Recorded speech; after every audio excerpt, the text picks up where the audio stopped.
O Iraque é um daqueles países que quase todo mundo já ouviu falar, mas poucos realmente conhecem de perto. Pode parecer apenas um lugar marcado por conflitos e desertos, e sim, essa é parte da história recente. Mas o que muita gente esquece é que estamos falando de uma terra que já foi o centro do mundo.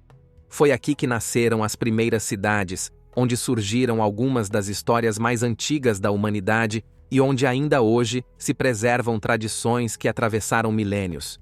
Hoje, o belo mundo vai te levar para um dos lugares mais fascinantes, complexos e surpreendentes do planeta: o Iraque. Número 1. Localização e dados geográficos. O Iraque fica no coração do Oriente Médio, numa região conhecida na antiguidade como Crescente Fértil, nome que define bem a área onde surgiram as primeiras civilizações da história. 2 rios atravessam o país de norte a sul, o Tigre e o Eufrates. Foi entre eles que nasceram as primeiras cidades, os primeiros sistemas de irrigação e a escrita.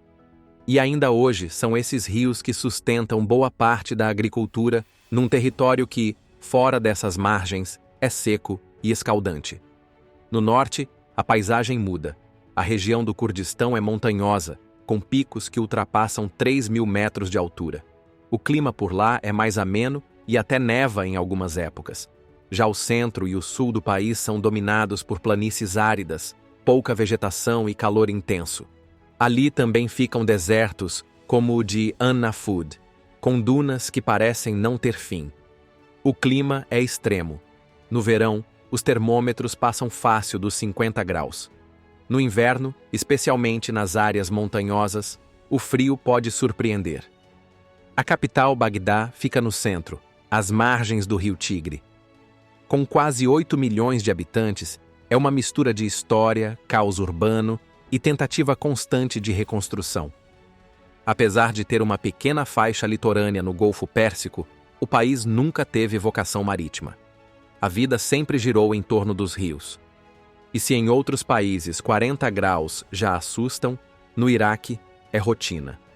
Em Basra, por exemplo, o calor chega a 52 graus. As ruas esvaziam durante o dia, o comércio funciona à noite e a energia falha justamente quando mais se precisa. Nos últimos anos, o calor ganhou um aliado: as tempestades de poeira. O céu laranja cobre tudo. Voos são cancelados. E o governo chega a decretar feriado para manter as pessoas em casa. Mas quando o ar limpa e o sol se põe, Bagdá vira cenário de cinema, com aquela luz dourada do entardecer batendo nos prédios e nos minaretes. Número 2. História. Poucos lugares no mundo concentram tanta história quanto o Iraque. A região é conhecida pelos historiadores como Mesopotâmia, que em grego significa terra entre rios. O nome faz sentido. Foi entre o Tigre e o Eufrates que surgiram as primeiras cidades da humanidade, como Ur, Uruk e Nippur. Essas cidades foram habitadas por povos como os sumérios, acádios, babilônios e assírios. Foi ali que nasceu a escrita, que surgiram as primeiras leis registradas, como o Código de Hammurabi, e que templos gigantes, os zigurates, foram erguidos em homenagem aos deuses. Algumas dessas construções inspiraram até passagens bíblicas. A mais famosa é a Torre de Babel, que muitos acreditam ter existido perto da antiga Babilônia. Com o tempo, a região virou alvo de disputas. Impérios persas, gregos, romanos, árabes e otomanos passaram por lá, deixando marcas profundas. No século XX, com o fim do Império Otomano, o Iraque ficou sob domínio britânico. Em 1921, virou uma monarquia. Mas em 1958, uma revolução instaurou a república. A partir daí, o país viveu sucessivos golpes e ditaduras. Foi nesse cenário que surgiu Saddam Hussein, que assumiu o poder em 1979. Nos anos 80, o Iraque travou uma guerra de 8 anos contra o Irã. Depois, em 1990, invadiu o Kuwait, o que levou à Guerra do Golfo. E em 2003, foi invadido por uma coalizão liderada pelos Estados Unidos, sob a alegação, nunca comprovada, de que o regime escondia armas de destruição em massa. Saddam foi capturado, julgado e executado. Desde então, o país tenta se reerguer, mesmo com conflitos internos e religiosos ainda no caminho. Número 3. Babilônia e a obsessão de Saddam. Ainda falando de história e de Saddam Hussein, é impossível não citar uma das cidades mais emblemáticas da antiguidade: Babilônia. Essa cidade lendária ficava às margens do rio Eufrates, um dos grandes rios que atravessam o Iraque e que foi essencial para o nascimento das primeiras civilizações. Babilônia foi capital de um dos impérios mais poderosos do mundo antigo. Ganhou destaque sob o reinado de Nabucodonosor II, que mandou construir obras monumentais como a Porta de Ishtar, um portal coberto de tijolos azulados com desenhos de animais sagrados, e, segundo alguns relatos, os lendários jardins suspensos da Babilônia, uma das 7 maravilhas do mundo antigo. Além da grandiosidade, Babilônia também foi um centro cultural, religioso e intelectual. Era tão influente que virou símbolo na Bíblia, associada à arrogância e à queda. E aí entra Saddam. Em 1986, no meio da guerra contra o Irã, ele decidiu reconstruir Babilônia. Inspirado, ou melhor, obcecado, por Nabucodonosor, lançou um projeto para erguer a cidade de novo, bem em cima das ruínas. Milhões de dólares foram investidos em palácios, muralhas e réplicas modernas. E para deixar claro quem estava por trás de tudo, Saddam mandou gravar seu próprio nome nos tijolos, lado a lado com o do antigo rei. Alguns blocos de argila dizem erguido por Saddam, filho de Nabucodonosor, para glorificar o renascimento do Iraque. Outros, no reinado do vitorioso Saddam Hussein, renovador da Babilônia. O problema é que nada disso respeitou o patrimônio arqueológico. As novas construções acabaram encobrindo e danificando partes originais que ainda estavam preservadas. E depois que Saddam caiu, a situação só piorou. O lugar virou base militar de tropas americanas e polonesas. Hoje, o que se vê ali é uma mistura de ruínas e concreto moderno, com pichações, vidro quebrado e estruturas abandonadas. No fim das contas, a tentativa de ressuscitar Babilônia acabou soterrando o que restava dela. Número 4. Cidades e lugares. Muita gente associa o Iraque apenas a Bagdá, mas o país vai muito além, principalmente para quem gosta de lugares com alma e história, começando pela própria Babilônia. Mesmo com a tentativa megalomaníaca de Saddam de reconstruí-la, o local ainda conserva partes originais que impressionam. A Porta de Ishtar, por exemplo, é uma réplica, mas dá uma boa ideia do esplendor da antiga capital babilônica. Ali perto estão as ruínas do Zigurate de Borsippa, uma construção monumental que muitos associam à lendária Torre de Babel. No sul, fica o Zigurate de Ur, uma pirâmide de degraus com mais de 4.000 anos. Dizem que foi ali que nasceu Abraão, figura central para judeus, cristãos e muçulmanos. No extremo norte, Erbil se destaca. Capital do Kurdistão iraquiano, abriga uma cidadela fortificada, considerada um dos assentamentos humanos continuamente habitados mais antigos do mundo. E para quem pensa que o Iraque é só areia, os pântanos do sul mostram o contrário. As Hamar Marshes são um verdadeiro labirinto de água, com casas flutuantes, canoas e uma biodiversidade única. Nos anos 90, Saddam mandou drenar a região para punir os xiitas que viviam ali após a Primeira Guerra do Golfo.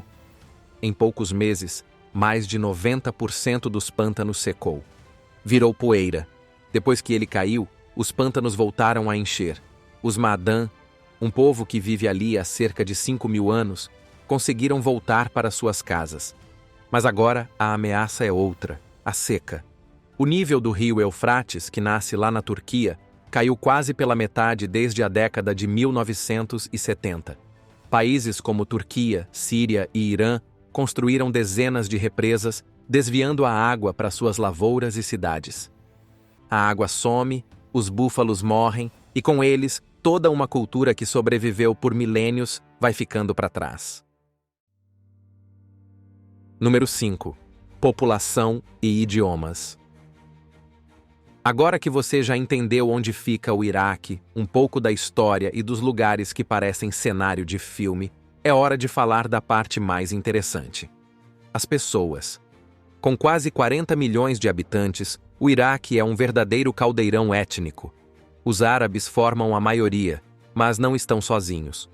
O norte montanhoso do país é terra dos curdos, um povo com língua, cultura e identidade próprias, que vive espalhado por vários países da região. No Iraque, eles têm um governo autônomo, forças de segurança e até bandeira própria. Mais ao centro estão os turcomanos, que têm raízes turcas. Há também os assírios, que descendem de uma das civilizações mais antigas do mundo e ainda falam dialetos do aramaico, aquela mesma língua falada na época de Jesus. Outro grupo importante são os yazidis, que seguem uma religião única, com elementos do islamismo, cristianismo e zoroastrismo. Eles acreditam em 7 anjos, sendo o principal o anjo-pavão, símbolo de luz e renovação. Por séculos, essa crença foi mal interpretada como adoração ao demônio, o que levou o grupo a ser perseguido por diversos regimes, inclusive nos tempos mais recentes. O país ainda abriga armênios, persas e mandeístas, um grupo que preserva tradições religiosas antigas ligadas à figura de João Batista. O árabe e o curdo são os idiomas oficiais, mas dependendo de onde você estiver, tudo muda. Em Kirkuk, o turcomano domina os mercados. Em vilarejos perto de Dohuk, o aramaico é a língua do dia a dia. E em mesquitas de Najaf, as pregações às vezes saem em persa. Essa diversidade toda transforma qualquer chakané, casa de chá tradicional, num verdadeiro curso de convivência cultural. E não importa o idioma.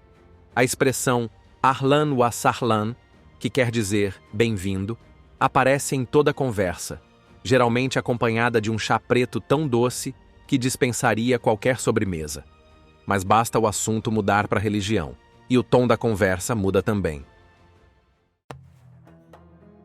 Número 6. Religião e crenças. O Iraque é oficialmente um país islâmico, mas o que pouca gente sabe é que existem 2 grandes vertentes dentro do islamismo, e é justamente aí que muita coisa começa a se desenhar. De um lado estão os sunitas, que são maioria em boa parte dos países muçulmanos. Do outro, os xiitas, que representam a maioria da população no Iraque, cerca de 60%. A divisão entre eles surgiu logo depois da morte do profeta Maomé, e desde então virou uma das disputas mais duradouras da história.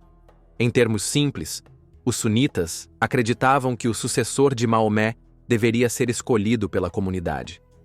Já os xiitas defendiam que o líder tinha que ser alguém da família dele, no caso, o genro Ali. A briga atravessou séculos e no Iraque ganhou um capítulo ainda mais tenso na época de Saddam Hussein. Lembra dos pântanos do sul que a gente comentou lá atrás? Pois é, aquela ordem de secar tudo com diques e canais não foi só uma medida ambiental. Saddam era sunita e mandou destruir os pântanos como forma de punir os xiitas que viviam ali depois que eles se revoltaram com seu governo. Número 7. A culinária. Esqueça a ideia de que comida árabe se resume a quibe e esfirra. A culinária iraquiana tem alma própria, com pratos que vêm de tradições milenares e sabores bem marcantes. Um dos mais emblemáticos é o masguf, um peixe de água doce, aberto em forma de borboleta e assado lentamente sobre brasas de madeira de tamareira. Outro prato muito presente é o dolma, com vegetais recheados de arroz e especiarias.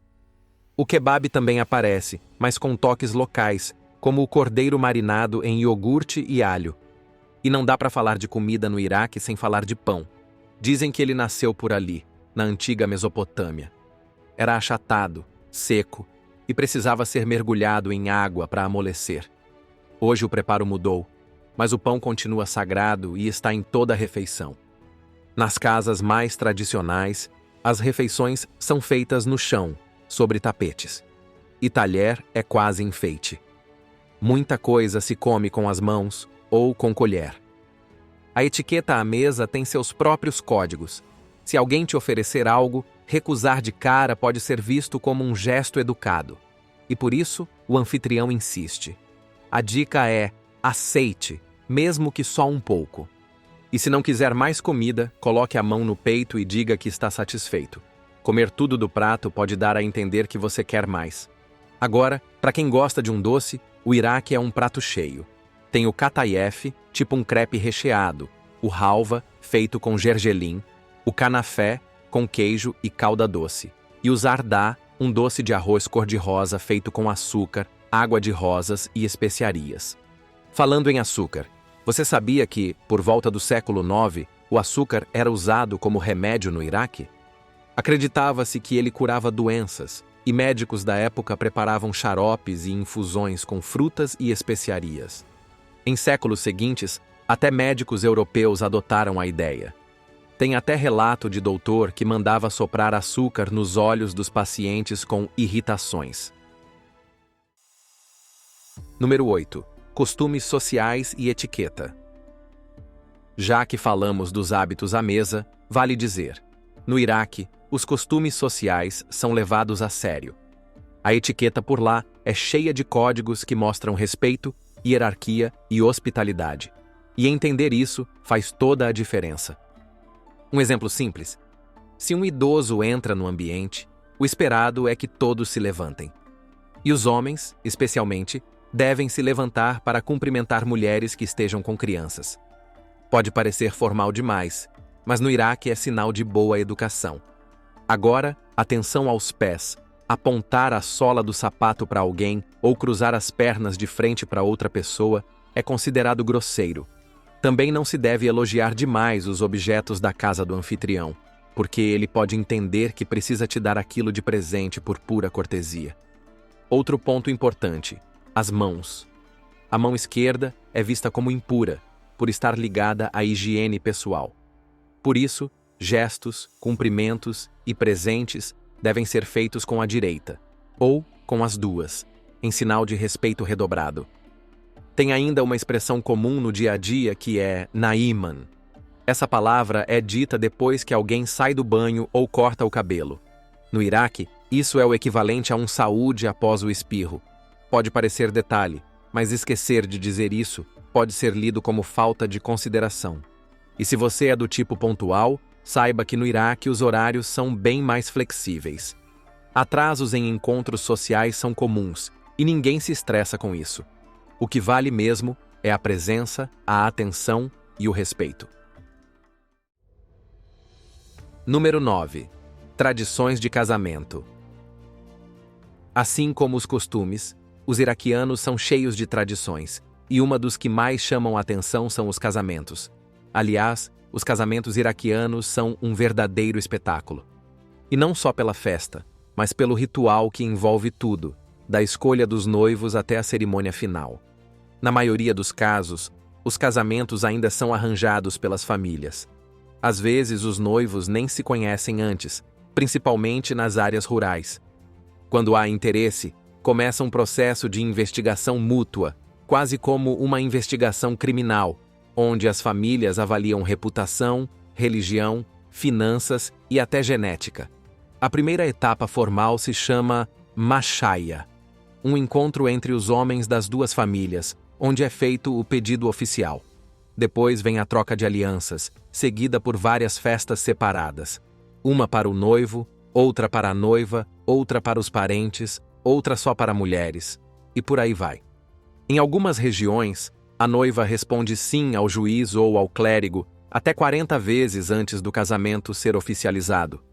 E o detalhe curioso: durante o ritual, ela fica com os pés numa bacia de água com flores, e acima da cabeça, duas mulheres seguram um pano branco, enquanto outra polvilha açúcar sobre ela, símbolo de doçura e bons presságios para o futuro. Número 10. O futebol. E agora, vamos falar de uma paixão que atravessa religião, etnia e fronteira: O futebol. No Iraque, o esporte é levado a sério. Seja entre xiitas, sunitas ou curdos, basta uma bola rolando para juntar torcida, grito e emoção. Mesmo nos períodos mais difíceis, os jogos nunca pararam. Tem partida em estádio cheio, claro, mas também em campo de terra batida, no meio do nada, com trave de pedra e criança descalça gritando o nome de Messi ou Ronaldo. Em bairros simples, é comum ver jovens jogando na rua, entre carros estacionados, improvisando com o que tem. E por mais que o cenário seja modesto, a paixão é gigante. Nos últimos anos, o Iraque começou a redescobrir um outro tipo de riqueza, seu próprio passado. Entre um campo de futebol e outro, tem projeto restaurando os mosaicos da Porta de Ishtar, treinando guias locais nos pântanos do Eufrates e incentivando famílias curdas a abrirem suas casas para ensinar bordado e culinária aos viajantes. Em vez de caravanas, chegam mochileiros. No lugar de pergaminhos, celulares. Mas a essência é a mesma. Gente caminhando por terras onde a história começou. Agora me conta, qual dessas curiosidades mais te surpreendeu? A reconstrução da Babilônia por Saddam, o açúcar como remédio? Ou os casamentos cheios de flores nos pés e açúcar na cabeça? Conta pra gente aqui nos comentários. Se curtiu o vídeo, deixa o like, se inscreve no canal e já ativa o sininho, porque no próximo destino, o belo mundo te leva para outro canto surpreendente do planeta. Até lá!